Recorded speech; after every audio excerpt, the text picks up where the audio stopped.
Boa noite a todos. Boa noite. Sejam todos bem-vindos. Mais uma noite de estudo, aprendizado. Que Jesus nos envolva, que Jesus nos abençoe. Sejam todos abraçados nas responsabilidades, pelos tarefeiros da casa. E eu gostaria de chamar a nossa irmã para fazer uma leitura. Boa noite. Boa noite. O amigo oculto. Os discípulos, a caminho de Manaus, comentavam amargurados os acontecimentos terríveis do Calvário. Permaneciam sob a tormenta da angústia, a dúvida penetrar-lhes a alma, levando-os ao abatimento, à negação. Um homem desconhecido, porém, alcançou-os na estrada. Oferecia o aspecto de mísero peregrino. Sem identificar-se, esclareceu as verdades da Escritura, exaltou a cruz e o sofrimento. Ambos os companheiros, que se haviam emaranhado no cipó alto das contradições ingratas, experimentaram um agradável bem-estar, ouvindo a argumentação confortadora. Somente ao termo da viagem, em se sentindo fortalecidos e tépido ambiente de hospedaria, perceberam que o desconhecido era o mestre. Ainda existem aprendizes na estrada simbólicas de Emaús. Todos os dias atinge o Evangelho e espanta-se em face dos sacrifícios necessários à eterna iluminação espiritual. Não entendem ao ambiente divino da cruz e procuram paisagens mentais distantes. Entretanto, chega sempre um desconhecido que caminha ao lado dos que vacilam e fogem.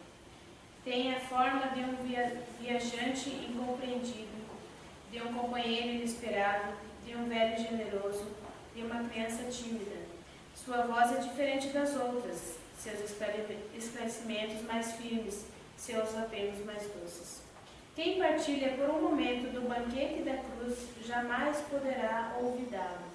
Muitas vezes partira mundo afora, demorando-lhe nos trilhos escuros.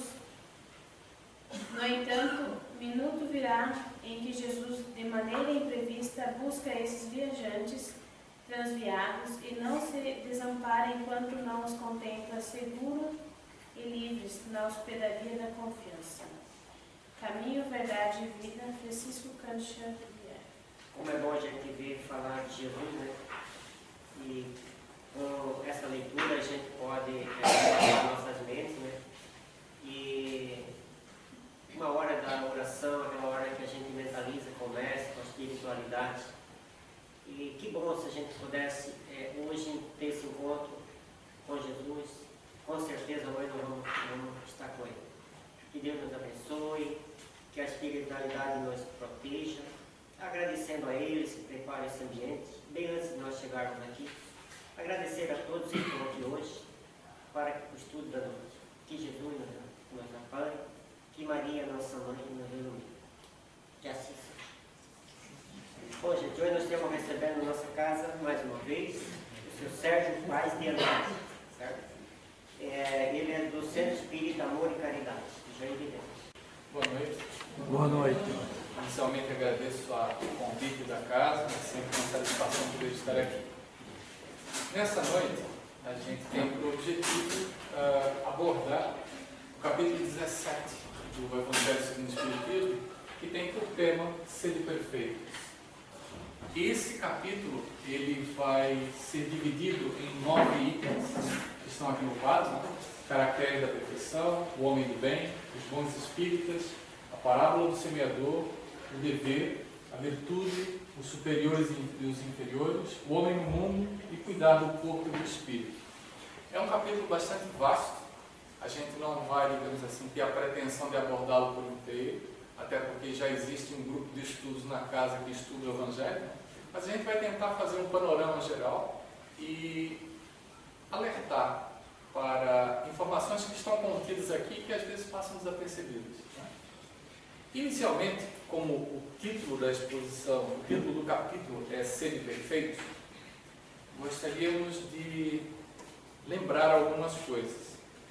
A gente, como sociedade moderna, muitas das vezes esquecemos um pouco do que já vivemos. Então, consultando na internet, conseguimos identificar algumas coisas interessantes que a gente esqueceu. A primeira delas, a Idade Média, ela vem do século V até o século XV. Quer dizer, mais ou menos de 475 depois de Cristo até mais ou menos 1435. Ou seja, pouco antes do Brasil ser descoberto, ainda estávamos sobre a época da Idade Média. E a gente sabe que foi uma época que a Terra passou e que nós que estivemos habitando a Terra passamos, onde muito mais valia a força do que a inteligência, do que o próprio bom senso. E coisas que a gente não consegue perceber hoje, porque faz tanto tempo que isso aconteceu e a gente não percebe a evolução que tivemos. Por exemplo, dá para imaginar uma época em que vivemos que não existia pasta de dentes, escova de dentes, perfumes, desodorantes e papel higiênico? Pois é, na Idade Média não tinha nada disso. Já pensou? Pasta de dentes, escova de dentes, perfume, desodorante, papel higiênico. O que significa isso? Significa que a nossa saúde era muito diferente da saúde que a gente tem hoje. Dá para imaginar como que era conviver, né, sem os hábitos de higiene que nós temos hoje há 600, 700 anos? Mais ou menos assim, hoje nós temos o hábito de tomar um banho diário, né? Pelo menos é o que a maioria, né, usa. No passado não era bem assim. Então, era comum, né, e a gente vê em vários filmes, pessoas que tinham uma condição mais abastada da vida, estarem sendo abanadas, né? Não era especificamente por causa do calor que eles eram abanados pelos seus servos, né? Era muito mais para, digamos assim, ele aliviar aquele odor que o corpo vai adquirindo quando passa 30, 60, 90 dias sem um banho, né? Pode parecer um absurdo para a gente isso hoje, mas no passado isso era bastante comum. Na verdade, muitas expressões que usamos hoje, sem saber porquê, se referem a esse período da humanidade. Só para ter uma ideia, era comum na Europa o banho acontecer no mês de junho, o que dá para a gente assim, ter uma ideia, uma perspectiva de que existia um banho por ano. Tá? E por que acontecia em junho? Porque era próximo do início do verão europeu. Então, antes do verão, você tomava um banho para estar um pouco mais higienizado, um pouco mais atraente, né? Para quem sabe arrumar um bom casamento durante o verão. E isso é tão interessante que as expressões como não deixe a criança ser jogada junto com a água. Acho que talvez poucas pessoas lembrem disso. É porque na hora do banho que acontecia em junho, existia uma banheira, ela era cheia de água, o dono da casa tomava banho primeiro, aí aquela água, depois do dono da casa, os homens da casa, por critério de idade, iriam tomando banho na mesma água. Né? Então o vô, o tio, né?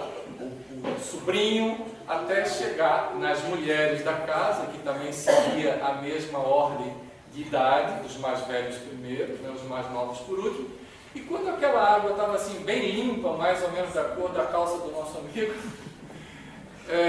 as crianças, os bebês, iriam tomar banho.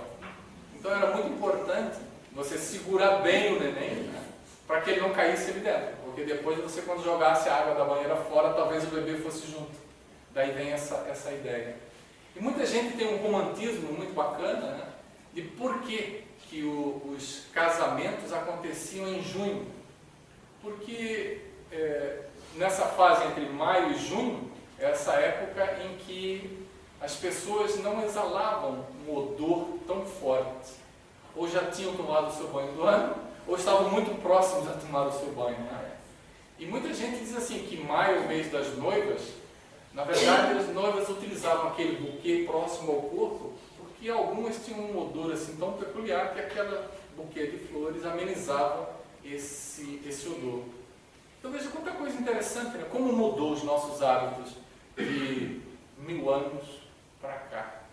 Né? É tão difícil da gente entender que essas coisas aconteciam de forma natural, mas isso é importante para a gente perceber que a perfeição relativa, ela vem acontecendo na humanidade. Nós estamos evoluindo, mesmo com tropeços, mesmo com equívocos, mesmo com situações políticas, econômicas e religiosas adversas, nós, como humanidade, estamos evoluindo. Nós estamos conquistando essa perfeição relativa. Tá? É bem importante que a gente lembre disso. Até mesmo questões como o velório, né, foi introduzido na Idade Média. Pessoas que caíam, por exemplo, por utilizarem bebida alcoólica em copos e em pratos de estanho, ele gerava uma certa secreção, uma certa reação, que quando ingerida, fazia com que as pessoas caíssem semi-mortas. E não se sabia se ela estava morta mesmo ou não, porque a medicina não era tão avançada. Não se percebia respiração, nem se percebia batimentos cardíacos. Era algo semelhante à nossa letargia ou à nossa catalepsia, que a doutrina espírita estuda, e a medicina também tem conhecimento vasto sobre esse assunto. Então essas pessoas eram colocadas sobre a mesa da cozinha da casa e ficavam-se ali 1, 2 dias aguardando para ver se essa pessoa acordava ou se de verdade ela tinha morrido, tinha desencarnado, para providenciar um enterro. E daí também que surge essa ideia de, como muitos eram desenterrados, porque, por exemplo, na Inglaterra, o território deles era pequeno e os cemitérios não eram muito grandes. Então havia necessidade de enterrar com um certo tempo, remover os ossos, né, guardar no ossário e desocupar aquela vaga no cemitério para outra pessoa. Nessa atitude, percebia-se que em vários caixões tinham ranhuras por dentro, ou seja, pessoas que eram enterradas vivas por estarem passando por estados de letargia ou catalepsia. Então, instituiu-se algo bem interessante, aquela expressão de salvo pelo gongo. Né? O que era isso? Era no dedo do candidato a defunto, né? Colocava-se um cordãozinho, passava-se por um buraco lá de fora do caixão, e no caixão ficava uma sineta. Se a pessoa estivesse viva e acordasse, se mexesse lá dentro, iria tocar a sineta, e ficava alguém, né, durante os primeiros 10, 15 dias após o sepultamento, ficava um coveiro, como um vigia, para prestar atenção. Se algum sininho tocasse, ele tinha que poder desenterrar. Né? Veja que coisa interessante. A gente vem de todo esse processo arcaico, antigo, mas que era compatível com o conhecimento que nós tínhamos. Com o avanço da ciência, com o avanço do conhecimento, nós melhoramos. Nós passamos a ter critérios diferenciados. Né? E as características passam a ser diferentes. Hoje, ainda temos em várias regiões do planeta questões, hábitos culturais que segregam homens e mulheres, né? Brancos e negros. E a gente precisa entender que isso já houve uma melhoria muito grande. Basta relembrarmos que no passado mais antigo, se alguém tivesse devendo, né, dinheiro a outro alguém e não pagasse nos prazos estipulados, ele tinha o direito de escravizar toda a família desse devedor. Com o uso da lei do talião, ele só tinha direito de escravizar quem devia. Houve uma evolução substancial nisso. Hoje, essas questões não envolvem mais escravização. Tá? Envolve um acerto, uma ação judicial onde precisa se acertar essa condição. E o que foi devido ser quitado. Ou seja, nossa progressão está acontecendo cada vez maior e melhor. Por causa disso, a gente precisa lembrar dos ensinos de Jesus. Né? E para lembrar um pouco dos ensinos de Jesus, tentando vivenciar na nossa época, conta-se que um cidadão que trabalhava numa grande indústria, todos os dias pegava um ônibus para ir trabalhar. E nesse ônibus, uma parada antes da dele, uma senhora subia o ônibus e sentava sempre no primeiro banco. E ele percebia que ela colocava a mão na bolsa e tirava alguma coisa e jogava pela janela. E daqui a pouco ela jogava de novo. jogava de novo.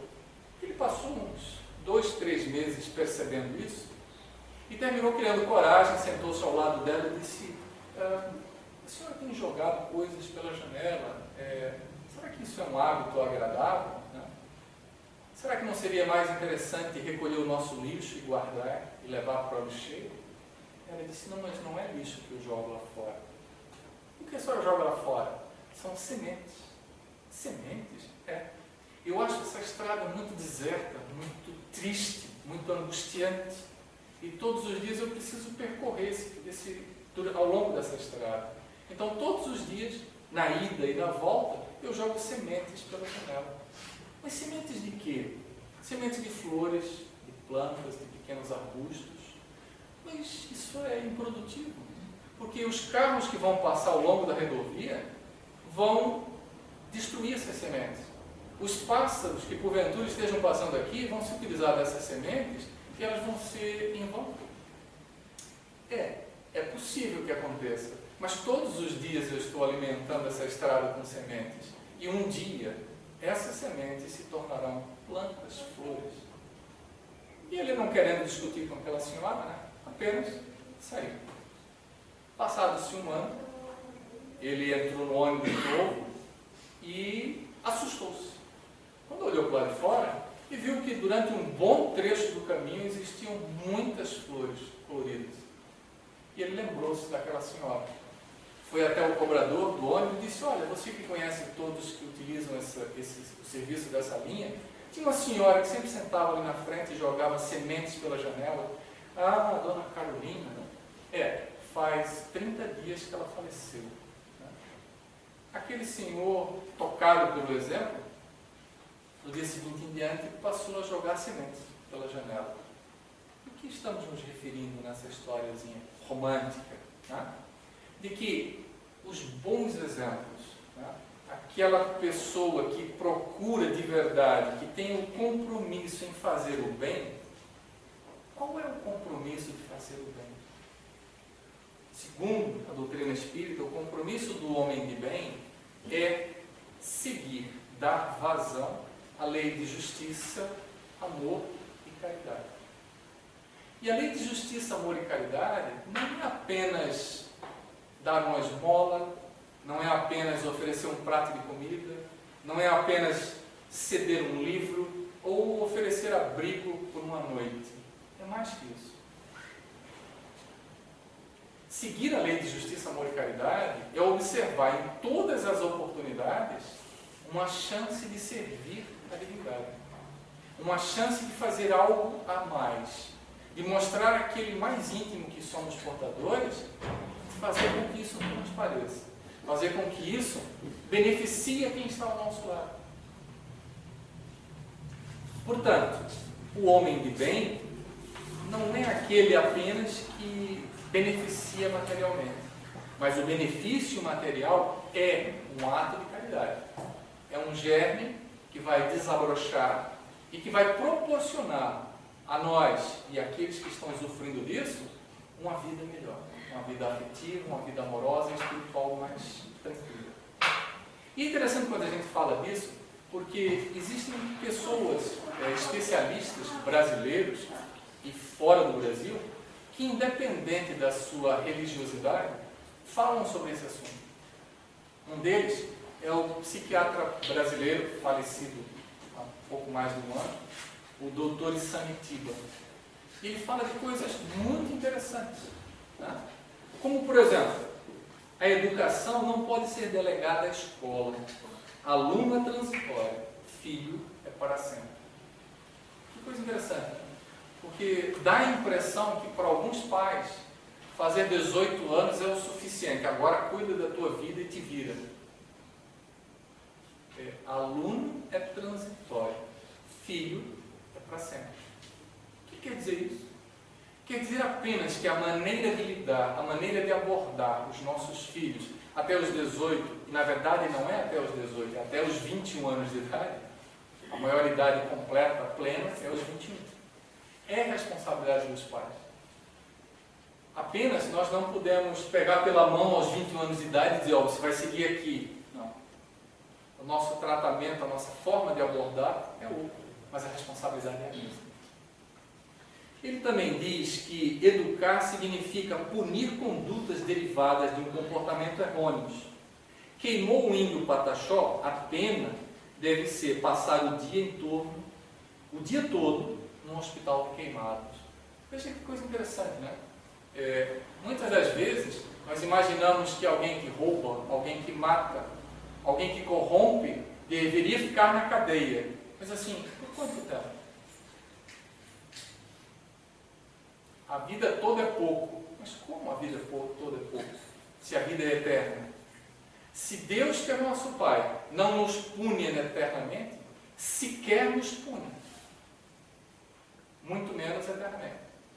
Então nós precisamos ter uma ideia um pouco mais ampla do que é de verdade castigar ou do que é educar. Alguém que comete uma infração é alguém que precisa de educação e não de punição. É nesse ponto em que a gente começa a entender o homem de bem e principalmente os bons cristãos, os bons espíritas. Porque saber que alguém precisa de educação e não de punição nos coloca nivelados, lado a lado. E nos faz oferecer oportunidades a essa pessoa para corrigir o que cometeu no passado. Não é esse o nosso objetivo. Não importa o que fizemos no passado, o que importa é o que faremos de hoje para frente. Para quê? Reconhecer que erramos, pedir perdão, conquistar o perdão do outro, fazer todo o bem possível e amar como um filho ou um irmão. Esse é o ciclo para que a gente se liberte dos nossos equívocos. Né? Mas coisas bem interessantes que a gente às vezes esquece, que ele diz assim, informação é diferente de conhecimento. O ato de conhecer vem após o ato de ser informado de alguma coisa. Não são todos que conhecem. Conhecer camisinha e não usar significa que não se tem o conhecimento da prevenção que a camisinha proporciona. É um pouco forte essa informação. Mas assim, muitos de nós cristãos e muitos de nós espíritas dizemos assim, é muito bacana estudar, é bonito ouvir a doutrina, né? Mas colocar em prática às vezes é impossível. Não há algo impossível, há algo desconhecido. Né? Uma coisa é a gente adquirir informação, seja na casa espírita, seja na escola, seja na vida. Outra coisa é transformar essa informação em conhecimento.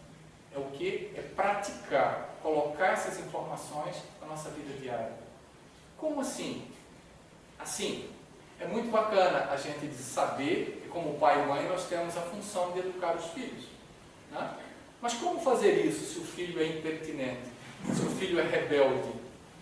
Como fazer isso? A resposta foi dada no início. Informar, levar até esse filho rebelde a lei de justiça, amor e verdade. Como? Batendo todos os dias? Não vai funcionar. Até porque a gente vai correr o risco de ser preso pela lei brasileira. Tá? Compreender as diferenças, saber o momento em dar exemplo. Olha, isso que você está fazendo não faz bem para as outras pessoas e nem para você. Portanto, pare de fazer.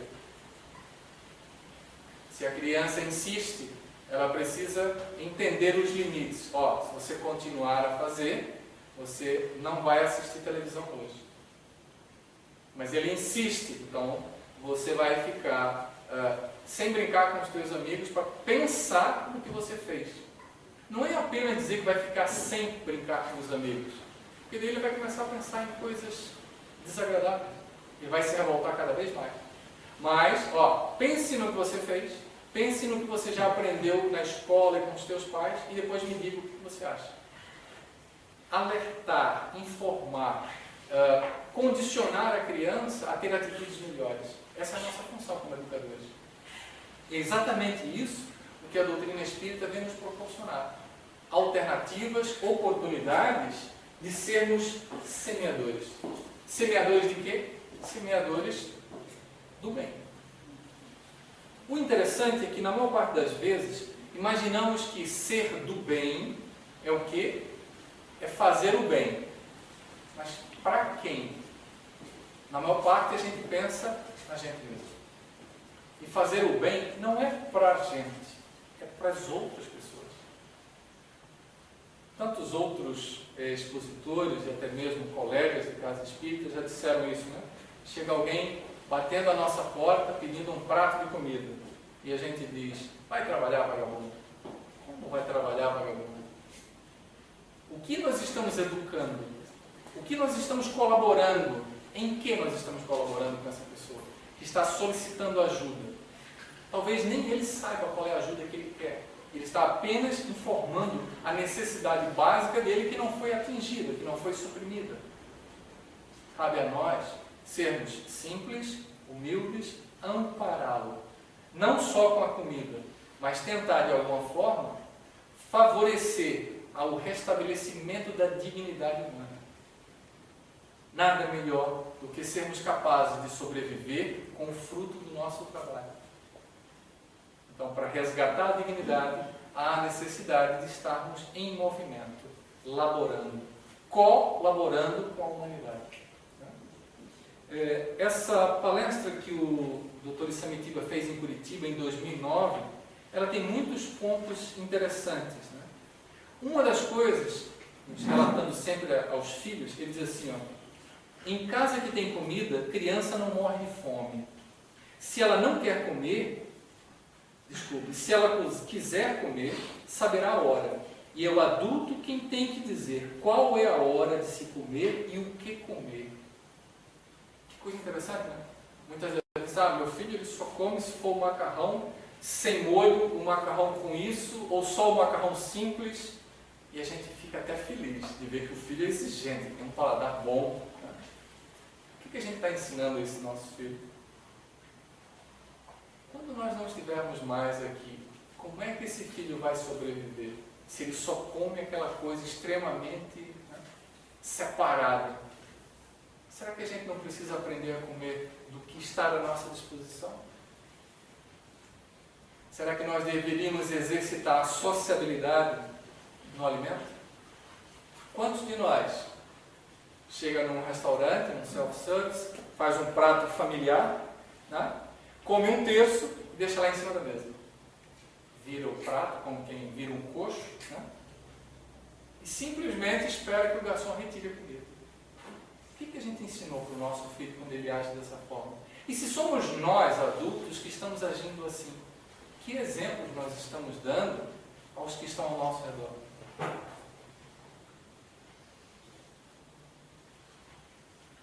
Algo que nos toca muito é esse outro ponto que o Dr. Isamitiba fala. A mãe é incompetente para abandonar o filho. Se soubesse fazê-lo, o filho a respeitaria. Como sabe que a mãe está sempre ali, não a respeita? Que coisa forte de se ouvir, né?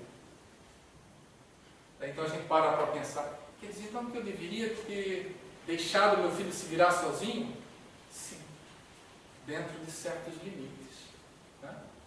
Muita gente fala desse amor de mãe que é incondicional, que ele compreende tudo. Uma coisa é você amar os seus filhos e os filhos de Deus. Outra coisa é você ser conivente.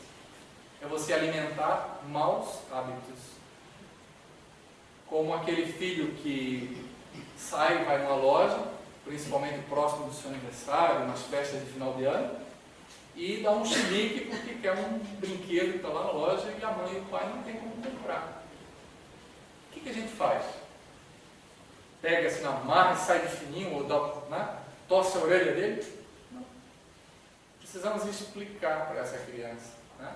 Chegar na altura dos olhos dessa criança, a gente se abaixa, né? E dizer, filho, o pai não tem dinheiro para comprar isso. Quem é mais orgulhoso? É o filho?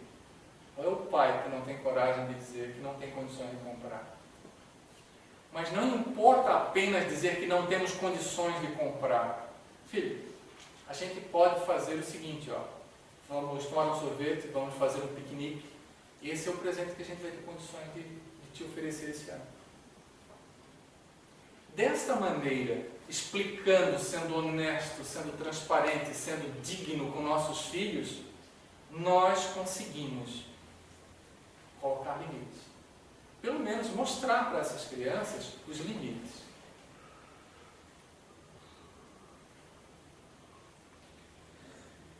Você vê aqui algo que a gente sempre esquece. É preciso transmitir aos filhos a ideia de que temos de produzir o máximo que podemos. Isso porque na vida não podemos aceitar a média exigida pelo colégio. Não podemos dar 70% de nós, ou seja, não podemos tirar 7%. Mas isso é um discurso um tanto capitalista, explorador.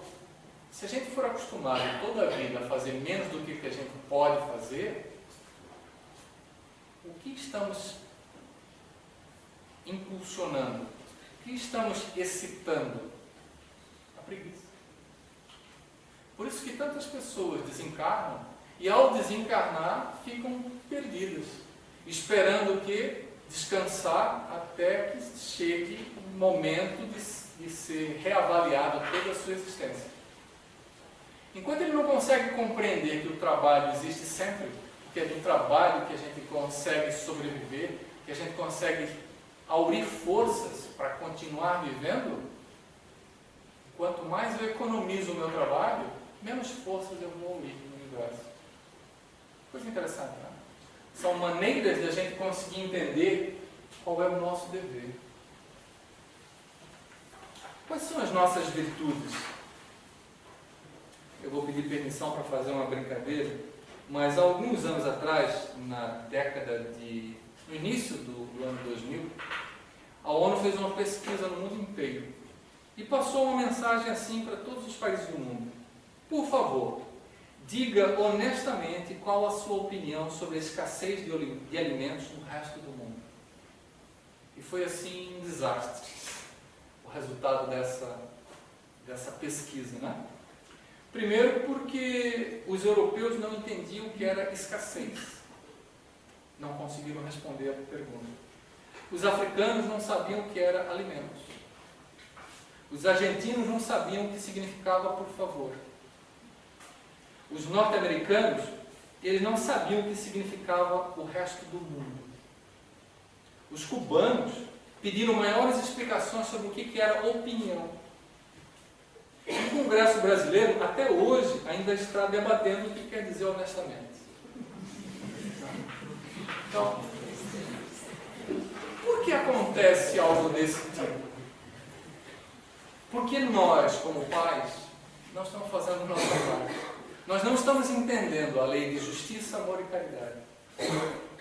A gente não está se dedicando.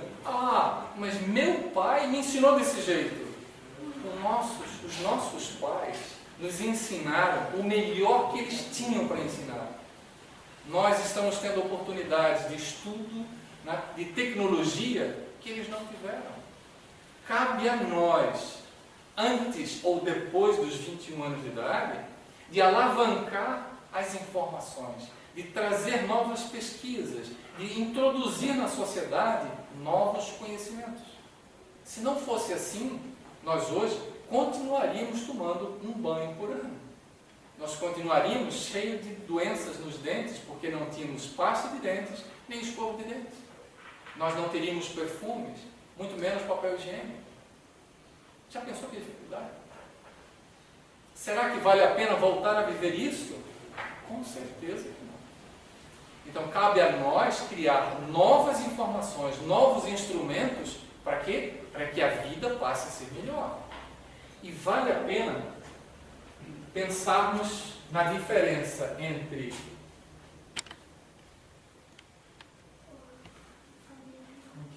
Tá certo.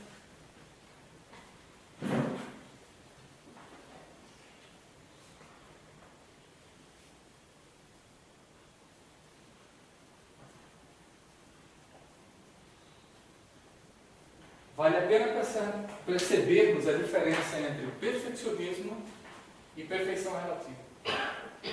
Muitos de nós acreditam que o perfeccionismo nos fará chegar à perfeição. Não. O perfeccionismo é uma doença, é um desarranjo, é um atalho equivocado. Como assim? Assim, tem pessoas que, se chegar alguém aqui e arrumar a mesa, o perfeccionista vai chegar aqui, vai tirar daqui, vai colocar aqui, vai pegar aqui, vai colocar cá, né? O certo é esse. O perfeccionista é aquele que diz, não, você fez isso, mas não foi o suficiente, precisava ter feito mais. Se nós não estamos naquela condição de trabalharmos só 70% para a gente passar por média, se a gente está fazendo o máximo que a gente pode, a gente vai ter sim condições de dizer, olha, o que eu fiz aqui foi o melhor. Como é que eu vou saber se o que eu fiz foi o melhor? Se eu estiver agindo com respeito, com carinho e com sensibilidade. Ah, mas sensibilidade são coisas só para as mulheres. Os homens não precisam disso. É verdade? Alguém concorda com essa colocação? O silêncio quer dizer que sim, né? Que bom. Sensibilidade é preciso estudar. Não é sensível simplesmente porque a gente nasceu assim. Quando se fala em sensibilidade, quem não estuda, quem não adquire informação, quem não inicia o processo da reforma íntima, dificilmente conquista a sensibilidade. E essa sensibilidade, ela existe dentro da doutrina espírita de uma forma bastante tranquila. Um nome que muitas pessoas se assustam em ouvir. Alguém sabe qual é? Alguém quer arriscar? O que seria um nome bem simples para a gente entender o que seria sensibilidade? Eu vou dar uma dica. Começa por M. Alguém quer arriscar? Mediunidade. Mediunidade é sensibilidade. Sensibilidade de quê? Sensibilidade para perceber o que está dentro e o que está fora. Existem estudos feitos no qual algumas pessoas adquirem a capacidade da invisibilidade. Será que algum de nós aqui consegue ser invisível? Consegue. Como é que a gente percebe as pessoas? Se a gente está enxergando, está olhando, né? Existem pessoas especialistas que a adentrar na casa alheia e que não são percebidas. Tendo pessoas na cozinha, trabalhando, na sala, assistindo televisão, no computador, ou mesmo deitado na cama, alguém adentra a casa, escolhe o que quer, leva embora e não são percebidos. Por quê? Porque a gente está dormindo, acordado. Porque não estamos utilizando a nossa sensibilidade. Como é que a gente percebe alguém? Basta observar um portador de deficiência física visual. Os cegos, mesmo sem a bengala branca, eles são capazes de andarem e antes de bater num obstáculo, eles param. Por quê? Porque eles percebem com o seu perispírito o objeto que está à sua frente. Caramba, isso é maravilhoso? Não. Isso é ciência. Não é maravilhoso. Isso é um milagre? Também não é um milagre. Isso é conhecimento. Então, cabe a nós identificar como é que nós percebemos a presença de alguém. É pela voz? É pela visão? Não. É pelo perispírito. Se estivermos utilizando a nossa mediunidade, não a mediunidade ostensiva que nós utilizamos na casa espírita, não é uma mediunidade. Porque a mediunidade não é só aquele momento da casa espírita. Nós somos médiuns 24 horas por dia. Na casa espírita, nós usamos a nossa mediunidade ostensivamente. Para quê? Para trazer as informações do mundo espiritual. Tá? Então, essa sensibilidade de perceber o externo passa por perceber o interno. Passa pelo quê? Passa pela reforma íntima. Passa por desenvolver novos valores. adquirir novos valores, adquirir virtudes. No dizer de Jesus, só ama quem é capaz de ser caridoso. Complicada essa frase, né? Porque ele diz que quem é caridoso pratica todas as outras virtudes, ou todas as virtudes vão desaguar na caridade. Qual que é a caridade? Caridade é fazer aos outros o que gostaríamos que nos fosse feito. É bem simples, não é? Mas é extremamente complexo. Existe um texto que fala mais ou menos assim. Esse texto é atribuído ao Jabur, ao Arthur Jabur, né? Como é que é o nome? Adaldo Jabur, muito bem. Contei meus anos e descobri que terei menos tempo para viver daqui para frente do que já vivi até agora. Sinto-me como aquela menina que ganhou uma bacia cheia de jabuticabas. As primeiras ela chupou displicentemente, mas percebendo que faltavam poucas, ela rói até o caroço. Já não tenho mais tempo para lidar com mediocridades. Eu não quero mais estar em reuniões onde desfilam egos inflados. Não tolero gabolices. Inquieto-me com invejosos tentando destruir aqueles que admiram, cobiçando os seus lugares, os seus talentos e a sua sorte. Já não tenho tempo para projetos megalomaníacos. Não participarei de conferências que estabelecem prazos fixos para reverter a miséria no mundo.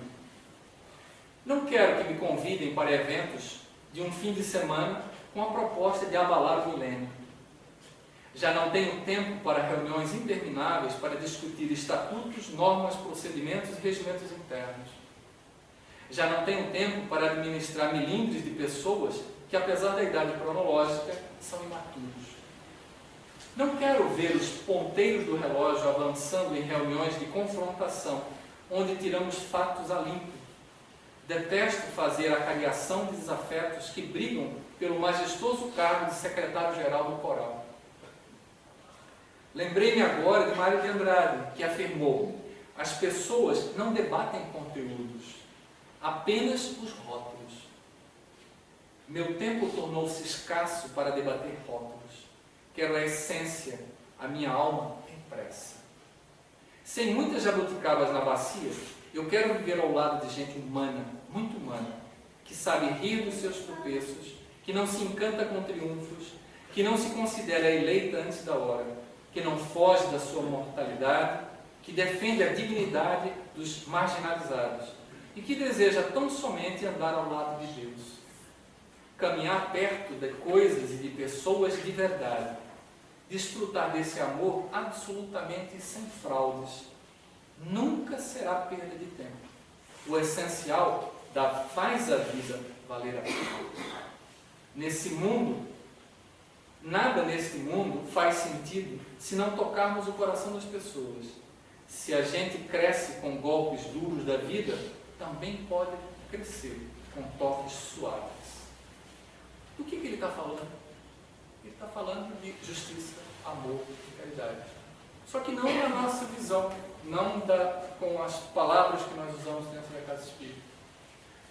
Interessante que no Evangelho há uma passagem onde é colocado que a doutrina espírita é como uma árvore que vai expandir a sua sombra por todo o planeta. E alguns de nós imaginam que a doutrina espírita vai ser a única religião que vai existir sobre a face da Terra. Que nós vamos, como os hebreus pensavam, dominar todas as outras pessoas que existem no planeta. Não é essa a proposta. A proposta é desenvolvermos os verdadeiros valores, independente da crença religiosa que tenhamos, do caminho que a gente segue para encontrar a divindade, mas que sejamos justos, amorosos e caridosos. Esse é o objetivo. Eu gostaria de pedir uma ajuda. Quem gostaria de me ajudar? Você poderia? Não? É só para ler. Ninguém sabe ler? Ah, que bom. Lê para mim esse texto, por favor. Conforme você aprendeu na escola. Escolhas. Não te amo. Não te amo mais. Estarei mentindo, dizendo que ainda te quero. Esse aqui, tá precisando. Escolhas. Não te amo mais. Estarei mentindo, dizendo que ainda te quero como sempre quis. Tenho certeza que nada foi em vão. Sinto dentro de mim que você não significa nada. Não poderia dizer jamais que alimenta um grande amor. Sinto cada vez mais que já te esqueci. E jamais usaria a frase eu te amo. Sinto, mas tenho que dizer a verdade. É tarde demais. Alguém quer ler de novo? Eu diria que ela não aprendeu a ler direito. Alguém quer tentar? Todo mundo está com vergonha? Hã? Pode ir. Vou colocar essa aqui porque está com letra de fogo, é um pouquinho maior. E às vezes você tem um problema de braço, né? O braço assim ajuda a ler. Escolhas. Não te amo mais. Estarei mentindo dizendo que ainda te quero como sempre quis. Tenho certeza que não foi em vão. Sinto dentro de mim que você não significa nada. Não poderia dizer jamais que alimento um grande amor. Sinto cada vez mais que já te esqueci. E jamais usarei a frase eu te amo. Sinto, mas tenho que dizer a verdade. É tarde demais. Sinto, mas também o senhor não leu direito. Você está para frente, né? Então, olha só. Vou colocar aqui para que todo mundo possa ver. Porque quando a gente começa a estudar um pouco mais a doutrina espírita, e quando a gente começa a fazer esse processo da reforma íntima, a gente tem escolhas a fazer na vida. Né? Fazer o que os nossos pais fizeram e que deu certo até hoje. Ou correr o risco de ser ridículo, de ser incompreendido e fazer diferente. A Clarice Lispector, que é a autora desse poema, né? Ela coloca simplesmente assim e pede para que a gente leia. Né? E a gente pode ler como todos leram, que não tem nada de errado, é assim que a gente aprende na escola, mas a gente pode ler esse poema como a doutrina espírita nos ensina. Assim, ó, é tarde demais, sinto, mas eu tenho que dizer a verdade, eu te amo. Jamais usarei a frase, já te esqueci. Sinto cada vez mais que alimento um grande amor. Não poderia dizer jamais que você não significa nada. Sinto dentro de mim que nada foi em vão. Tenho certeza que ainda te quero como sempre quis. Estarei mentindo dizendo que não te amo mais. É diferente, não? Fantástico, o avesso Às vezes, o avesso é melhor do que o direito. Eu não fui ler porque não concordei. Não concordou? Não concordei com aquela leitura. Ah, bom. Mas sabe, é uma coisa muito importante que nós espíritas precisamos aprender. Nós temos o direito de não concordar. Nós não temos o direito de criar polêmica. A gente poderia simplesmente chegar aqui, olhar e tentar fazer diferente. Né? E muitas das vezes, nós espíritas, principalmente, não fazemos. A gente vê o que os outros sempre fizeram e a gente, por não concordar, a gente baixa a cabeça e sai de cima. Nós não estamos alimentando a lei de justiça, amor e caridade. A lei de justiça, amor e caridade é ser ousado, é correr riscos, é procurar fazer diferente. Está aqui, na capa do jornalzinho, né? O que está falando aqui? A alteridade como base da sabedoria do Cristo. O que é a sabedoria do Cristo? É exatamente isso. Quando chegam a Jesus e dizem, mestre, César está cobrando um imposto altíssimo. O que a gente faz? O que Jesus iria, o que um de nós iria fazer? Iríamos ler esse poema como ele está. Jesus não. Jesus disse, por favor, me ceda uma moeda. Aí eles jogaram a moeda para Jesus. Ele disse, o que você vê aqui? César. Qual é a resposta de Jesus? Dai a César o que é de César e a Deus o que é de Deus. O que Jesus fez? Ao invés de ler assim, Ele leu assim. Essa é a nossa função. Quando conseguirmos fazer isto, estaremos utilizando o nosso conhecimento para sermos perfeitos. Não para procurar o perfeccionismo. O perfeccionismo, ele nos escraviza. Ele faz com que a vida só sirva se nós existirmos. Ele não respeita a outra pessoa. É nisso que a gente precisa lembrar. Os superiores e os inferiores, se nós não tratarmos a todos que estão ao nosso lado como iguais, estaremos separando-nos como superiores e inferiores. Estamos esquecendo de uma coisa importantíssima. Os superiores têm o dever de abençoar os inferiores. Isso está no livro, aquele livro que a gente estuda, cara, como é que é o nome? Não. Fonte Viva. Fonte Viva. E aí a gente tem uma outra brincadeira que diz, quem é capaz de ler isso aqui, ó?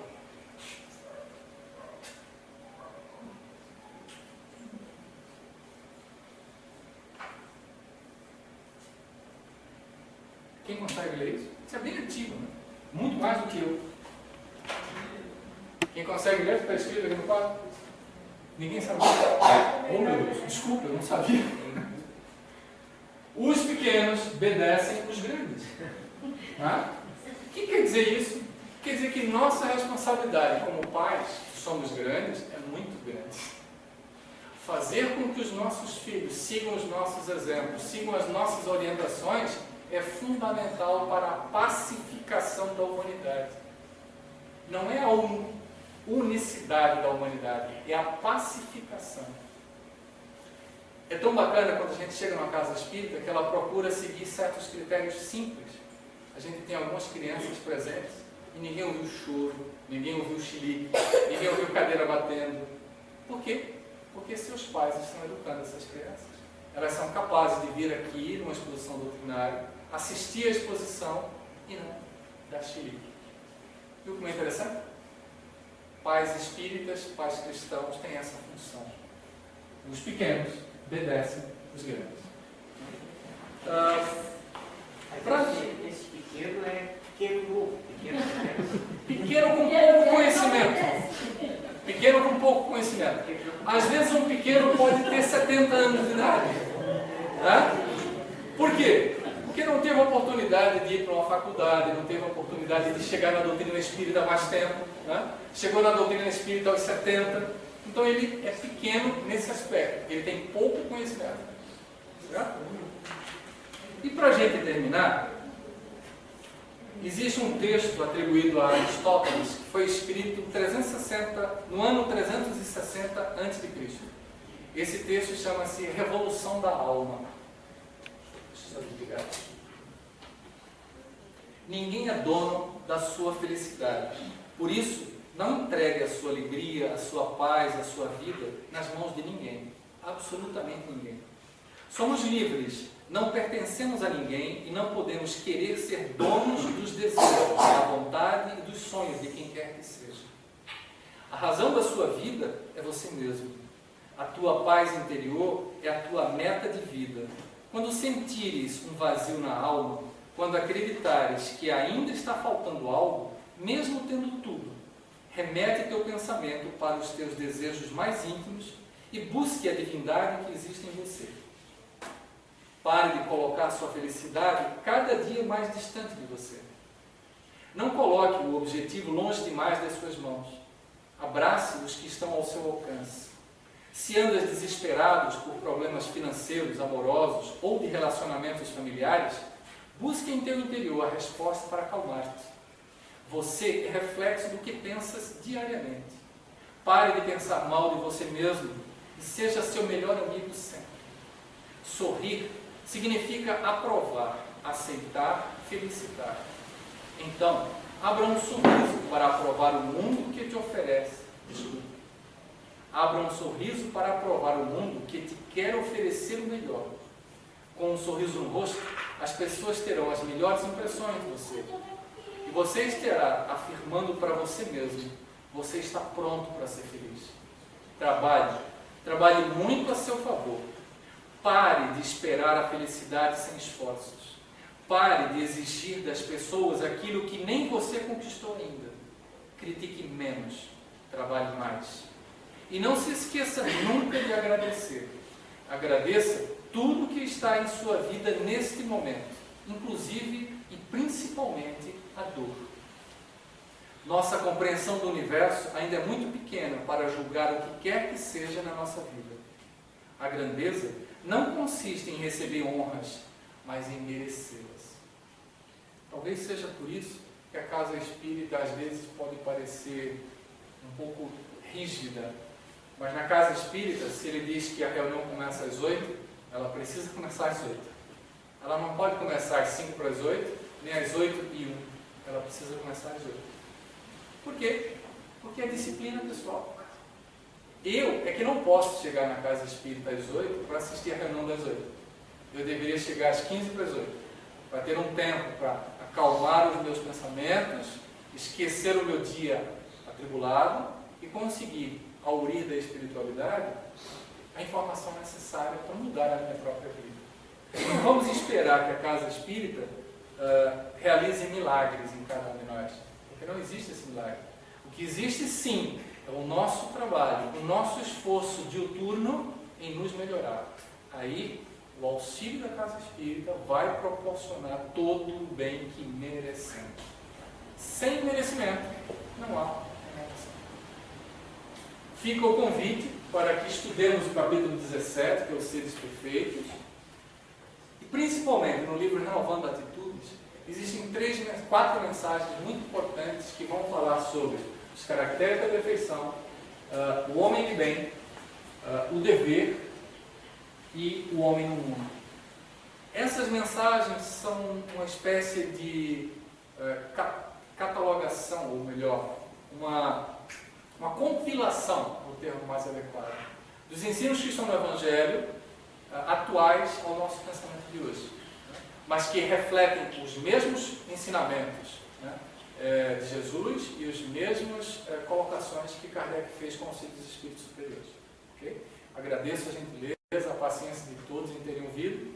Se alguém tiver ainda algum questionamento, após os passos, a gente se coloca à disposição para esclarecer. Obrigado e boa noite.